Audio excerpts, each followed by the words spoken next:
Hi all, welcome back to my YouTube channel. ಯಾರೆಲ್ಲ ನನ್ನ ಚಾನಲ್ನ ಹೊಸ್ದಾಗಿ ನೋಡ್ತಿದ್ದಾರೆ ದಯವಿಟ್ಟು ಲೈಕ್ ಮಾಡಿ, ಶೇರ್ ಮಾಡಿ, ಸಬ್ಸ್ಕ್ರೈಬ್ ಮಾಡಿ ಅಂತ ಕೇಳ್ಕೊಂತ ಇದು ಯುಗಾದಿ ಹಬ್ಬದ ದಿನದ ರ್ಯಾಂಡಮ್ ವ್ಲಾಗ್.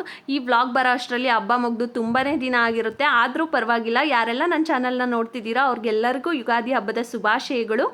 ಸೊ ಇದೆಲ್ಲ ಆದಮೇಲೆ ನಮ್ಮಪ್ಪ ತೋರಣ ಕಟ್ಟೋದಕ್ಕೆ ಮಾವಿನ ಎಲೆ ಮತ್ತು ಬೇವಿನ ಸೊಪ್ಪನ್ನು ತಗೊಬಂದರು. ಸೊ ಅದರಲ್ಲಿ ತೋರಣ ಮಾಡಿ ಬಾಗಿಲಿಗೆಲ್ಲ ಬೇವಿನ ಸೊಪ್ಪು ಸಿಕ್ಕಿಸಿ ಈ ಥರ ತೋರಣ ಮಾಡಿದ್ದಾರೆ ನೋಡಿ ನಮ್ಮಪ್ಪಾಜಿ. ಸೊ ಇದಾದಮೇಲೆ ನಾನು ಕೂಡ ಒಂದು ತೋರಣ ಮಾಡಿದ್ದೀನಿ, ಆ ವಿಡಿಯೋ ಕೂಡ ಪೋಸ್ಟ್ ಮಾಡಿದ್ದೀನಿ ನನ್ನ ಚಾನಲಲ್ಲಿ, ದಯವಿಟ್ಟು ಚೆಕ್ ಮಾಡಿ ಅಂತ. ಎಲ್ಲ ಕಟ್ಟಿದ್ದಾದಮೇಲೆ ಮನೆಗೆ ನಾನು ಕೂಡ ನಮ್ಮ ಅಮ್ಮಂಗೆ ಅಡುಗೆಗೆ ಸ್ವಲ್ಪ ಹೆಲ್ಪ್ ಮಾಡಿ, ಪೂಜೆಗೂ ಕೂಡ ಹೆಲ್ಪ್ ಮಾಡಿ ನಾನು ಕೂಡ ದೇವಸ್ಥಾನಕ್ಕೆ ಹೋಗೋದಕ್ಕೆ ರೆಡಿ ಆದೆ. ನೋಡಿ ಈ ಥರ ರೆಡಿ ಆಗಿದ್ದೀನಿ ನಾನು ಕೂಡ ಹಬ್ಬದ ದಿನ. ಇದೆಲ್ಲ ಆದಮೇಲೆ ನಾವು ದೇವಸ್ಥಾನಕ್ಕೆ ಹೊರಟ್ವಿ. ನಾನು ನನ್ನ ತಂಗಿ ನನ್ನ ಅತ್ತಿಗೆ ಎಲ್ಲರೂ ದೇವಸ್ಥಾನಕ್ಕೆ ಹೊರಟ್ವಿ. ತುಂಬಾ ಬಿಸಿಲು ಕೂಡ ಇತ್ತು. ಮಧ್ಯಾಹ್ನ ಆಲ್ರೆಡಿ 12 o'clock ನಾವು ದೇವಸ್ಥಾನಕ್ಕೆ ಹೋಗಿದ್ದು. ಇದೇ ನೋಡಿ ನಮ್ಮೂರು ಗ್ರಾಮ ದೇವತೆ ದೇವಸ್ಥಾನ.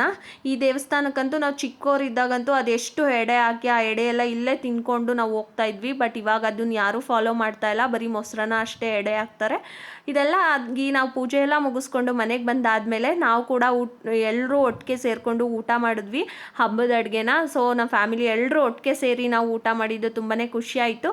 ಈ ಊಟ ಎಲ್ಲ ಆದಮೇಲೆ ನಾವು ಸ್ವಲ್ಪ ಟೈಮ್ ಪಾಸ್ ಕೂಡ ಮಾಡಬೇಕಲ್ವಾ. ಸೊ ಏನು ಮಾಡೋದು ಅಂತ ಯೋಚನೆ ಮಾಡ್ತಿದ್ದಾಗ ನಮ್ಮ ಪಾಪುಗೆ ಫೋಟೋ ಶೂಟ್ ಮಾಡೋಣ ಅಂತ ಯೋಚನೆ ಬಂತು. ಸೊ ನಾವು ಏನು ಪ್ರೀ ಪ್ಲ್ಯಾನ್ ಮಾಡಿರಲಿಲ್ಲ, ನಮ್ಮ ಮನೇಲಿ ಏನೆಲ್ಲ ಅವೈಲೇಬಲ್ ಇತ್ತೋ ಅದನ್ನೇ ಯೂಸ್ ಮಾಡಿಕೊಂಡು ಸೊ ನಾವು ಈ ಥರ ಡೆಕೋರೇಟ್ ಮಾಡಿದ್ದೀವಿ ಫೋಟೋಶೂಟ್ ಮಾಡೋದಕ್ಕೆ. ನೋಡಿ ವಿಡಿಯೋ ಕೂಡ ಅಟ್ಯಾಚ್ ಮಾಡಿದ್ದೀನಿ. ಈ ಥರ ಅರೇಂಜ್ ಮಾಡಿದ್ವಿ ನಾವು. ಮಾವಿನ ಎಲೆ, ಹೂವು, ಬೇವಿನ ಸೊಪ್ಪು ಏನೇನು ಅವೈಲೇಬಲ್ ಇತ್ತೋ ಹಬ್ಬದ ದಿನ ಅದೆಲ್ಲನೂ ಯೂಸ್ ಮಾಡಿಕೊಂಡು ಡೆಕೋರೇಟ್ ಮಾಡಿ ಈ ಥರ ಫೋಟೋಶೂಟ್ ಮಾಡಿದ್ದೀನಿ. ಫೋಟೋಸ್ ಕೂಡ ಅಟ್ಯಾಚ್ ಮಾಡಿದ್ದೀನಿ. ನಮ್ಮ ಪಾಪುನೂ ಅಷ್ಟೇ ಒಂಚೂರೂ ಗಲಾಟೆ ಮಾಡಲಿಲ್ಲ, ಅಳ್ಳಿಲ್ಲ, ಏನಿಲ್ಲ, ಆರಾಮಾಗಿ ಮಲ್ಕೊಂಡಿದ್ಲು ಫೋಟೋಶೂಟ್ ಮಾಡುವಾಗ ನೋಡಿ.